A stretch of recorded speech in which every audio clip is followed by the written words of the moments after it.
ter uma educação dentro dos padrões europeus, que era um padrão considerado de boa educação na época. Tinha que conhecer as obras, tinha que saber falar sobre elas. É o que a gente chama de fruição, é você ter o contato com a obra e conseguir acessá-la. O que ela traz ali, o que temos nessa obra, o que ela me diz. Enquanto que para as camadas populares, o que a gente tem? Uma abordagem voltada para aspectos técnicos, para a formação dos artífices, era mão de obra mesmo. Então nós temos essas duas feições. Já a partir de 1855, sob a influência do romantismo também, a professora Moema já falou sobre isso, né? E neste segmento a gente também tem uma pequena explicação. Tanto o artesão quanto o artista cursavam as mesmas disciplinas. Qual era a ideia? Vamos deselitizar, vamos tentar colocar todo mundo junto para tentar ver se a coisa é impulsionada, um pouco mais impulsionada. Mas não houve jeito. Houve pouca procura por parte das camadas populares.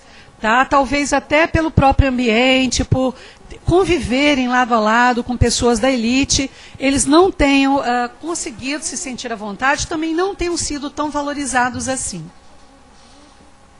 Bom, a partir de 1870 e até início do século XX, o que aparece?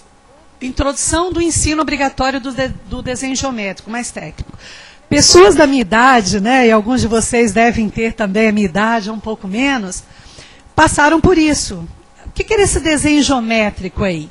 Você tem aquelas gregas, te davam um papel quadriculado e você tinha que fazer, riscar algumas coisas e criar padrões gregos, por exemplo. Né? Ou então trabalhar com formas geométricas. Vamos propor aqui um determinado desenho, mas com limitações às formas geométricas, usando triângulos, losangos, círculos, enfim. E isso estava posto, gente, no currículo das escolas primária e secundária. Hoje a gente tem o ensino fundamental e médio. Paralelo a estas ações, nós temos grupos que começam a se organizar.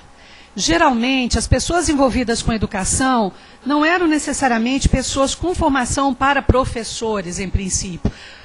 Muitos filósofos se envolveram com a educação e foram eles que primeiro ditaram estas regras.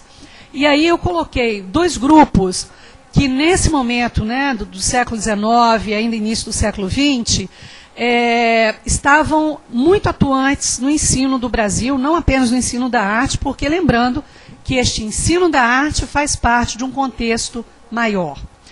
Um grupo era dos liberais, que acreditavam que a educação popular para o trabalho era o principal objetivo da arte na escola, e o outro, o grupo dos positivistas, que valorizavam o racionalismo, a exatidão científica e defendiam a cópia de modelos.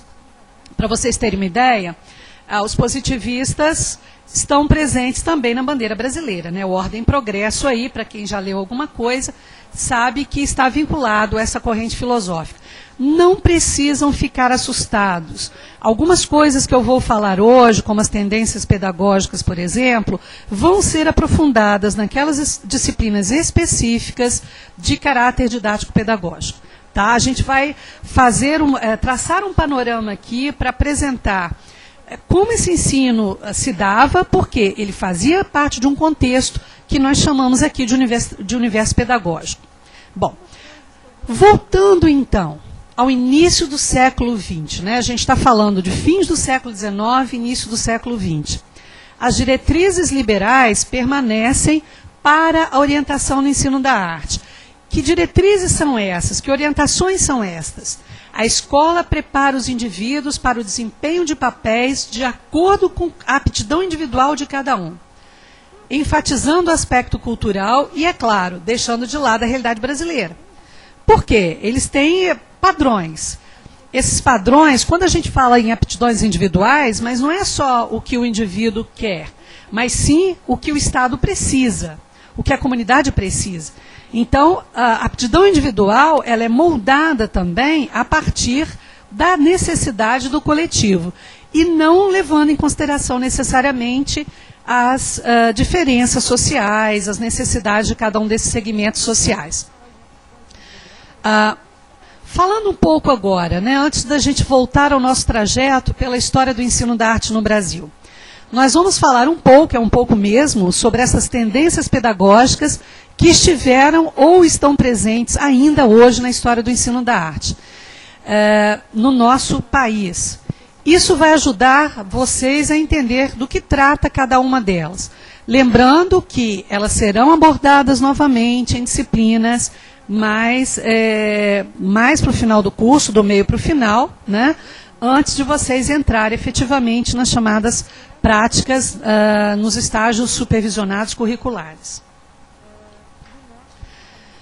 Vocês já sabem que em sua prática educativa o professor de arte encontra-se apoiado não apenas pela concepção de mundo, mas pelos valores nos quais este professor acredita. Mas ele também vai estar apoiado pelas teorias pedagógicas com as quais teve contato em sua formação ou em sua atuação profissional. Então, não existe neutralidade aqui, tá? Nós estamos impregnados de algumas teorias da educação, algumas tendências também, de coisas que nós lemos, de professores que nos marcaram e de coisas nas quais nós acreditamos. Então, uma dessas tendências aí é a tendência idealista liberal. Eu citei o Libânio, né? Existem vários outros autores que falam sobre isso. O Libânio também está na bibliografia de vocês, tá? É para consultar mesmo. A gente vai fazer uma apresentação e aí vocês podem, se quiserem, aprofundar a partir das leituras. Para ele, a escola tem por função preparar os indivíduos para desempenharem papéis sociais de acordo com as aptidões individuais. Bom, e dentro desta tendência, o que nós temos? Abrigam-se 3 pedagogias aí. A tradicional, a nova, também conhecida como escola nova ou escola novismo, e a pedagogia tecnicista. Vamos ver agora do que trata cada uma delas. O próprio nome já nos dá alguma indicação. Pedagogia tradicional. Bom, em que essa pedagogia acredita? As pessoas que professam, que utilizam isso, que defendem estes parâmetros, acreditam que pelos conhecimentos adquiridos na escola, os indivíduos possam formar uma sociedade democrática.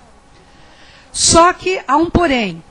O processo de aquisição de conhecimentos, e o termo que eu usei aqui é aquisição mesmo, né?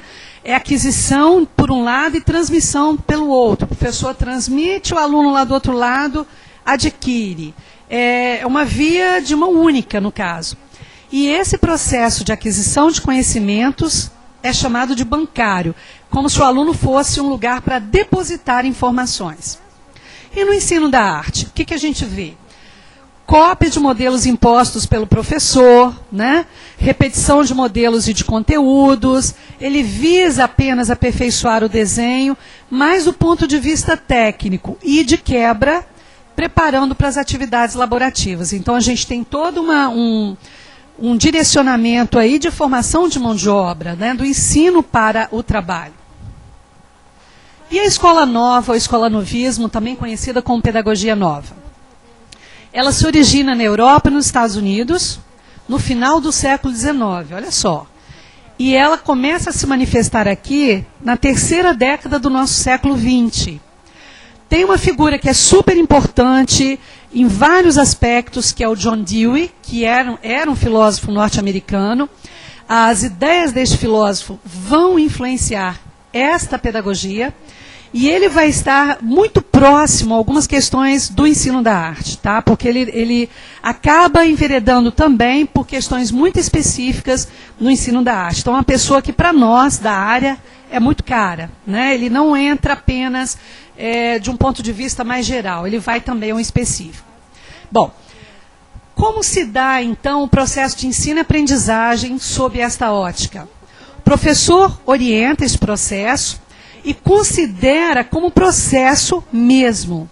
Um processo que pode ser de pesquisa individual ou de pequenos grupos. E, nesse caso, os interesses e as necessidades dos alunos são considerados. Olha que ótimo. E um dos termos que mais é utilizado aí na bibliografia é: os alunos aprendem fazendo, com a mão na massa. Bom, há também um outro aspecto que deve ser considerado aí no escolanovismo, que é a valorização dos estados psicológicos das pessoas. E